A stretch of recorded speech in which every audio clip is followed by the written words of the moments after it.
In this episode of What's Going On with Shipping, another ship has lost power. I'm your host, Sal Mercogliano, coming to you from a new location. That's right, we are outside of beautiful North Carolina. We're up in Maryland near National Harbor at a luxurious hotel, getting ready for the Navy League's Sea Air Space Expo. I'll be hosting a panel on Wednesday on holistic new approaches for a national maritime strategy. In the meantime, we've had a ship depart from the container terminal in Staten Island and lose power outbound on its way out of New York City heading to Norfolk.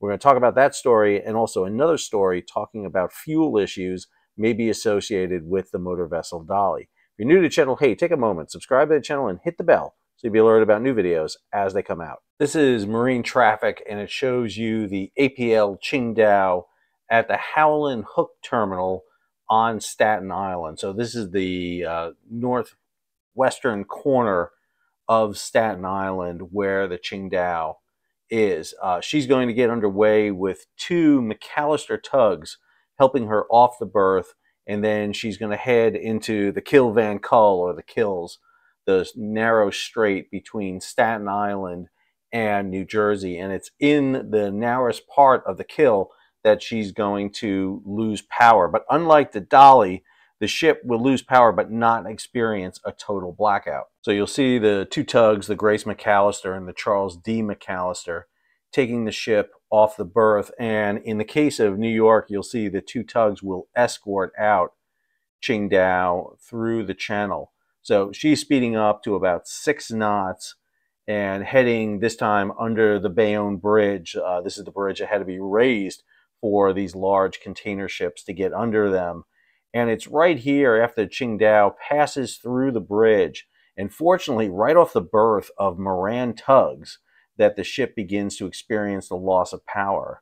A Moran tug came out, the Laura Moran came out. The Laura Moran is on the starboard side with the other McAllister tug on the stern. So Grace McAllister's on the port side, the other McAllister, the Bruce McAllister, is on the stern, and Laura Moran is on the starboard side. They get the ship out into the lower bay area, and then they bring it down to the anchorage off Stapleton. This is off Staten Island before you get to the Verrazzano Bridge.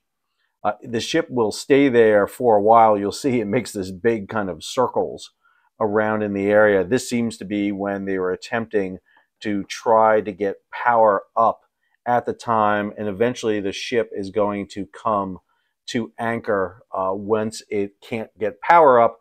Beyond the 3 tugs that helped APL Qingdao out, 3 other tugs were put on standby just in case. Qingdao was able to eventually, after several hours, to effect repairs, and the vessel now is in the port of Norfolk conducting cargo operations as it continues its voyages. So this is a news story that was over in Fox News. Container ships' engines die outside New York City, comes to stop near the Verrazzano Bridge. The group of tugboats pulled the stalled vessel out of the way, placing it near the bridge to anchor safely. The vessel regained propulsion and was assisted to safely anchorage in Stapleton Anchorage outside the navigable water by the 3 towing vessels. These vessels were escorting the vessel as a routine safety measure, which is common practice for large vessels departing their berth. A couple of big differences in New York Harbor because of the really narrow waterways that are there. Ships will have escorting tugs. There is also a vessel traffic system that's in place in New York that monitors ships as they move through the system. There is not a VTS system in Baltimore. The APL Qingdao suffered a loss of propulsion that was restored a short time later, which temporarily impacted the vessel. This differed in the loss of power in that the ship's ability to generate power. So one of the big differences here was while the ship lost propulsion, it didn't lose power, and that's a big difference. This was initially reported by John Conrad over in G Captain, who got word about this. It goes on here, the Qingdao reached Norfolk, Virginia on Monday morning. According to Tracker, the ship flies a Malta flag. It is built in 2012. APL is a subset of CMA CGM.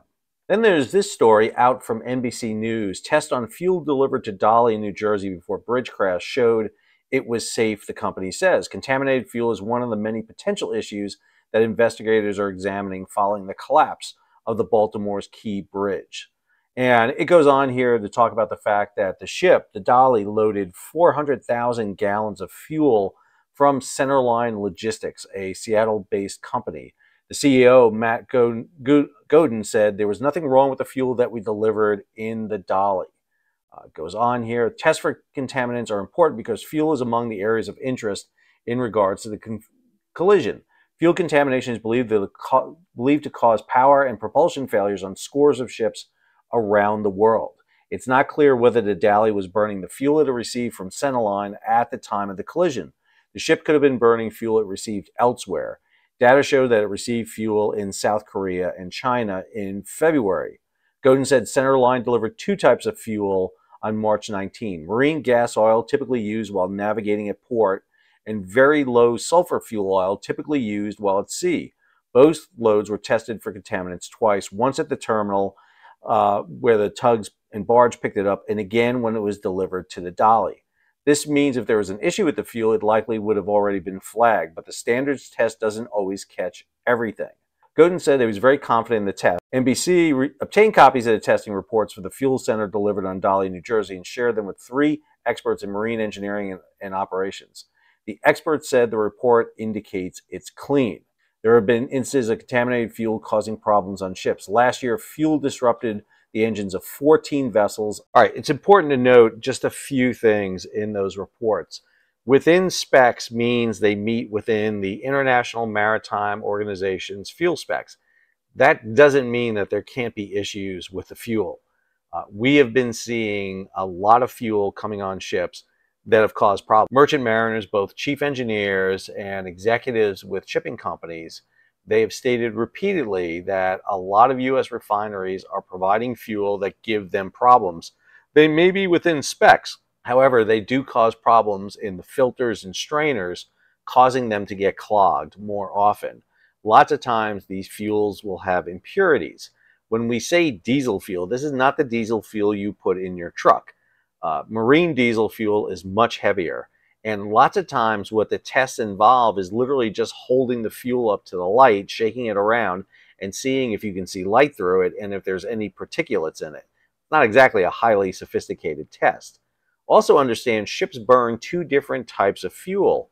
When they're inside the environmental control area, this is the area within the United States where you have to burn clean fuel, they'll burn marine gas oil, basically normal diesel fuel. It burns better, a more efficient combustion, and there's less pollution associated with it. When they get out past the environmental control area, they'll shift over to one of 2 types of fuel. Either the very low sulfur diesel fuel, but it does have a lot of additives and other material in it that do cause problems with the ship. And then the other is high sulfur diesel fuel, which has to be run through a scrubber, which removes the sulfur from it. Now, what typically happens is the ship shifts over to that fuel when they're far out at sea. However, at times, ships will shift over fuel early when no one's looking. This way, the engineers don't have to get up in the middle of the night or off watch and do this. They'll shift fuel over when they do it. And when you're shifting fuels, there have been instances where that causes problems. Understand, there's nobody on board the ship to watch that when that happens. We are taking the ships on their own, record for doing this outside the environmental control area. APL Qingdao was able to navigate through the kills. Fortunately, Moran tugs were at hand along with the McAllister tugs that were escorting out to get the vessel out. One of the reasons why you have tug escorts here in New York is because of really narrow channels, and it's a really busy port with lots of ships going in and out and very, tight passages between them. This was fortunately not an accident. Happens sometimes where we do see ships lose power. We just had a ship leave New York the other week, the Grand Sierra Leone, which reported a power loss also. So these do happen. The problem you have in the case of Dali was it happened at the exact wrong time. And unfortunately, what we saw was the lesion between Dali and the Francis Scott Key Bridge. We'll keep you posted on any more stories regarding this. Be sure to tune in to what's going on with shipping, subscribe and like, give it a thumbs up, share it across social media, and support the page. How do you do that? You hit that super thanks button down below or head on over to Patreon and become a monthly or yearly subscriber. Until our next video, and I'll keep you posted on how everything goes here at the Navy League Sea Air Space Expo. This is Sal, signing off.